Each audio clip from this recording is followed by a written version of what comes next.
Tonight on Alaska's News Source, a famed Alaskan musher has died. We look back at Lance Mackey's legacy.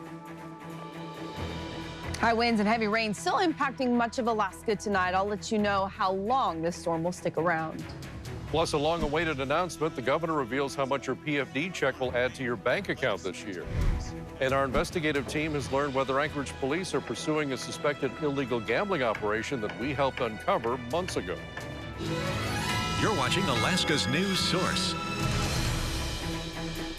Good evening, everyone. Mushing icon Lance Mackey passed away late last night at the age of 52 after a long battle with cancer. We're joined now by our sports director, Jordan Rodenberger, as mushers from all levels of the sport have been sharing their memories and condolences today. Jordan? Yeah, Mike, the mushing community has been expressing throughout the day just how much Lance Mackey meant to them and the sport, an outpouring support on social media. Brent Sass, the reigning Iditarod champion, sharing a photo of the two, stating Lance played a pivotal role in his career as his first mushing hero turned friend and mentor. The Barringtons, Christy and Anna, Iditarod veterans, sharing this photo of their mom and Lance with a note Lance wrote to her while she was undergoing cancer treatments herself. Longtime competitors on the trail, Aaron Burmeister, reflected on Lance's life, stating, quote, "You conquered adversity that most people would crumble with an attitude and humor that overflowed to everyone whose life you touched," end quote, as Mackey inspired a generation of mushers after him. He was a big role model in my career of mushing, as you could say, and everyone's, but in particular, the fact of where I grew up was maybe even a little more touching. Eagle, every year you watch the quest come through. Lance was always one of them. So, I mean, becoming who I am today was very much a part of Lance and what I saw him do as a child, from the beginning there. And I think this sport needs a lot more Lances. I've just been around his racing career for the last 15 or 20 years, so he's definitely going to be missed. It'll be different not even seeing him at the starting line of Iditarod or his presence at any of the races. So the memories will continue to live on for years and years to come of all the great battles that he had, with the SP Kennel crew and him and my dad duking it out on 40 Mile River and, who's going to rest where and for how long. And, those are the memories that we'll cherish forever, like most of the mushing community. Two phrases used many times while speaking with people today: larger than life and fearless. And Lance Mackey was many things. He was certainly both of those, as we will continue to share the life and legacy of the mushing legend. Mike. All right, thanks, Jordan. Well, as Lance Mackey made an impact in the Iditarod community, his legacy has affected the race. Iditarod CEO Rob Urbach is joining us now live in our studios to talk more about this legendary musher. And Rob, what do you believe Lance's legacy will be considered in the sport?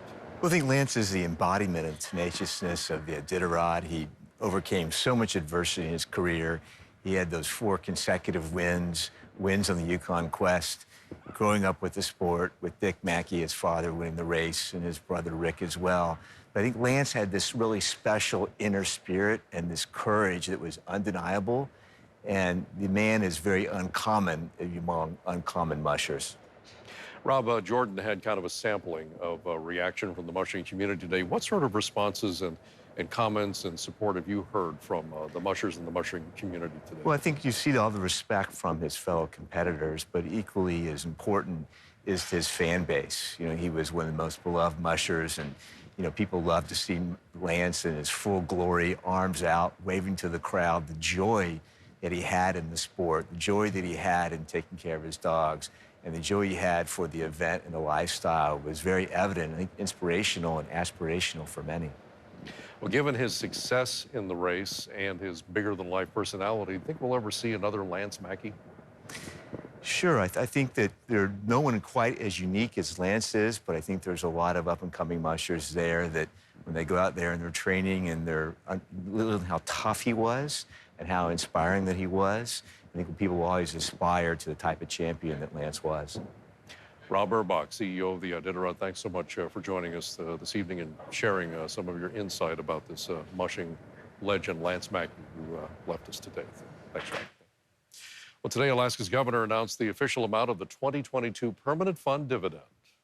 So it's $3,284. So for a family of 5, that's over $16,000. That's going to help. Now, in May, the state legislature passed what was called a compromise budget that paired the PFD with an additional energy relief check.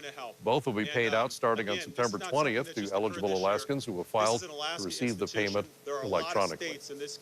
Nearly 2,000 people without power this morning as wind gusted up to 60 miles per hour. We continue to see wet and breezy conditions right now. Melissa Fry joining us in the Weather Center. Melissa, let us know when you think the storm, you let us know the storm was coming last night, and now that it's here, how long do you think it's going to stick around? About 24 more hours, we will see strong winds here and rain continuing into tomorrow as well. But it was those upper hillside winds, really impressive here in Anchorage. You can see gusting to 60 miles per hour near Potter Heights, also up to 56 miles per hour in the Rabbit Creek neighborhood, 55 up on Hillside, even 43 at J-Bear, and 35 miles per hour in Anchorage. So strong winds, and this is a live view of current conditions right now up at Glen Alps, and you can see those trees, the bushes, it's all still blowing in the wind there tonight. We're still going to see breezy conditions through the remainder of the evening, even still seeing gusts as high as 35 miles per hour heading into tomorrow. And then there's the rain, still very wet conditions, especially across Prince William Sound. That's where it's coming down hard from Cordova into Valdez. Temperatures there in just the mid 40s, also just 40s in Talkeetna. Rain coming down throughout the valley into Anchorage and on the Kenai Peninsula. This storm system packing a punch with the wind and rain, but it's also tapping into a long line of moisture extending all the way out into the western Pacific. And that's what's going to keep the rain going through the day tomorrow. The reason we still have a flood watch in effect for much of south central and further north through the Alaska Range, still seeing that high wind warning for gusts to 70 miles per hour. So be prepared for pockets of heavy rain here tonight, breezy winds that'll continue through early tomorrow morning. Then for your Friday afternoon, a little bit calmer when it comes to the rain, but we will still see those breezy winds. Come Saturday, that's when we see some improvement. All that forecast coming up next. All right, Melissa, we'll see you back in a few moments. Thanks. Well, it's certainly no secret that Mayor Dave Bronson and the Anchorage Assembly often do not see eye to eye. Some believe the constant round of vetoes and veto overrides is negatively impacting the flow of city business. Mayor Bronson spoke with us today. He says those conflicts are to be expected when the mayor is a conservative and the majority of assembly members are liberal. There wasn't a conflict for the last 6 or 7 years because the Assembly and the administration were of like mind. Well, at least half the population of the electorate voted for me. And so they expect something different. And I have to serve, I have to govern for every last person in this city. And so I have to find those places where we can balance. Mayor Bronson had a lot more to say to us when we sat down today for a one-on-one interview. If you'd like to see it in its entirety, you can find it on alaskasnewssource.com or through our app, which you can find using the QR code right there on your screen. Still ahead this evening, are Anchorage police cracking down on illegal gambling operations? Mike Mason has a follow-up to his undercover investigation. Next. You're watching Alaska's news source. We have an update tonight to an Alaska News Source investigation. Last February, when our hidden cameras captured what appeared to be illegal gambling in an Anchorage arcade. Now we've learned that Anchorage police officers suspected this was going on at that arcade more than a year ago.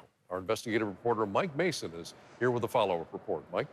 Yeah, Mike, after making a public records request, we received 2 reports of alleged illegal gambling that were filed with the police department, both more than a year ago, and both investigations were apparently closed without police taking any legal action. When we asked why, we didn't get any answers, and now that's raising even more questions. This past February, Alaska's news source received tips from former patrons of the West Side Arcade at 3600 Minnesota Drive in Anchorage. They claimed it was a front for illegal gambling, so we went there, undercover with a hidden camera, to check it out for ourselves. We found a room filled with arcade-style video games that required cash to play, and after one player scored big, he headed to the back room where he claimed he got a payout.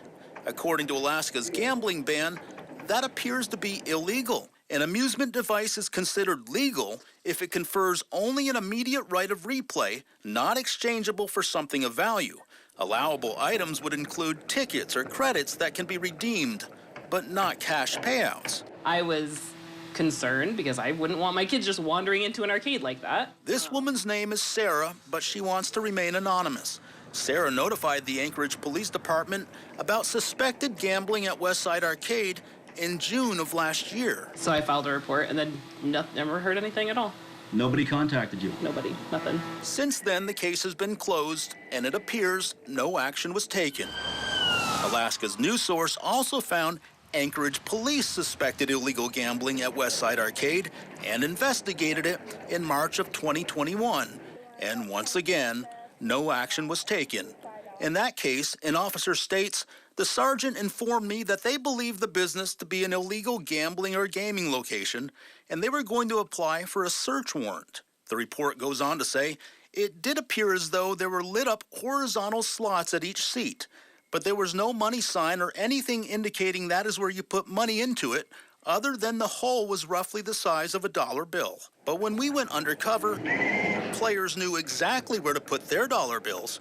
However, the APD's case was closed with no explanation as to what happened with that possible search warrant and no indication that officers followed up." The only thing that I've seen since then is the news reports, the news stories. What did you think? I thought, finally, somebody is doing something about it. I was really glad. But I'm sure, they're going to open up somewhere else. Yeah, the Westside Arcade closed shortly after we aired our reports last February, but former patrons have told us that other gambling spots have since popped up throughout Anchorage. As for the case where officers were seeking a search warrant, we were told we'd have to speak with the officer who wrote that report to get more information. We left him a message and haven't heard back yet. Mike? All right, thanks, Mike. Coming up next this evening, somber scenes in the United Kingdom.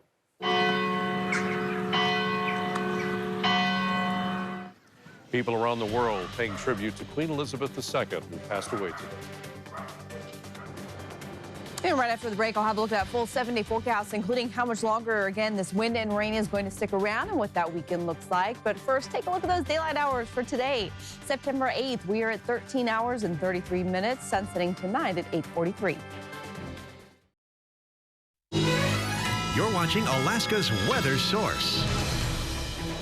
Welcome back. If you've been out and about at all today here in South Central, you probably experienced either the wind or the rain or a combination. This is what it looked like up at Mount Baldy and Eagle River, looking down toward the Glen Highway. You can see the rain coming in pretty hard here this morning. You can see the trees and the bushes blowing there in the wind, and then nonstop cloud cover as the storm pushed in here from the south, and really seeing that rain picking up here in Anchorage in just the last hour, and it is going to stick with us pretty heavy overnight. But look at the wind speeds. Again, as high as 60 miles per hour up for the upper Anchorage hillside near Potter Heights. You can see 55 and 56 miles per hour there in Rabbit Creek and the hillside. Even in town, though, up to 35 miles per hour out at Ted Stevens, 43 miles per hour out at Jay Bear. That's why we had those power outages early this morning, and we've had some intermittent power outages throughout the afternoon. Now, the wind is whipping down right across the hillside, down here across Anchorage Bowl and into the inlet from there. You can see a little area of low pressure that's developed just to the south of Birchwood. But when we look at the big picture, you'll see why the wind is as strong as it is in South Central today. We've got this large area of low pressure that's pushing into the western side of the state.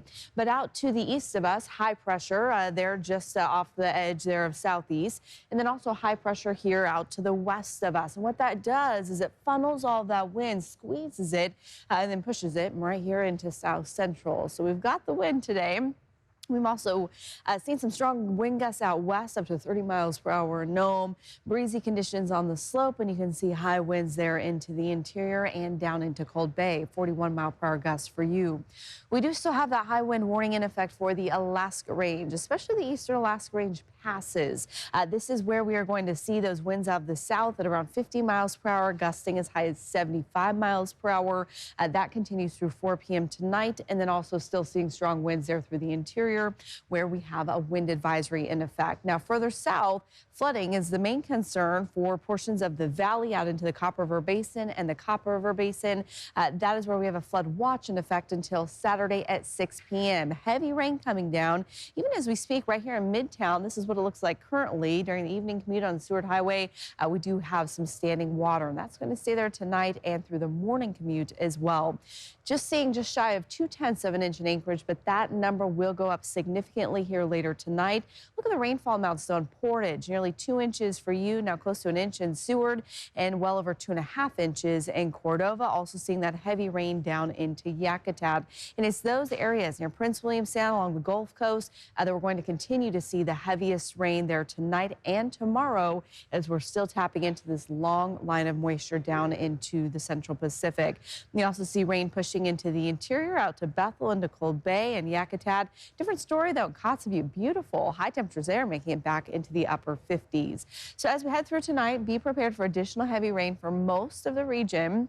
But once we get into Friday, it'll be more scattered showers on the west side with heavy rain there on the east side. Once we get into Saturday, though, most of us will get a break.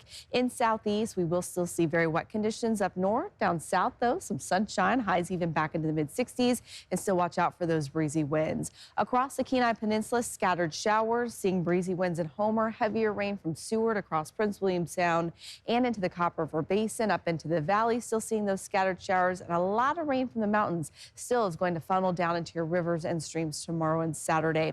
Anchorage, breezy winds, scattered showers for us. Again, that continues here Friday, but then Saturday, a nice little break before the storm gets here, mid-50s. All right, thanks, Melissa. Well, flags all around the world are lowered today in remembrance of Queen Elizabeth II. After 70 years on the throne, she died today at the age of 96.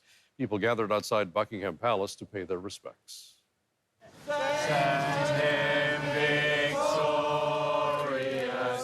Happy and glorious, long to reign over us, God save the King. The Queen had been struggling with health issues recently, and Buckingham Palace says her family was called to be by her side. The Queen leaves behind 4 children, 8 grandchildren, and 12 great-grandchildren. Coming up after the break, a big change-up is coming to a major law enforcement agency here in the state. It's historic, but it also kind of shows the diversity of the department. The Division of Public Safety announcing a significant promotion for that agency. You're watching Alaska's news source. It's an historic change in leadership at the Alaska Department of Public Safety.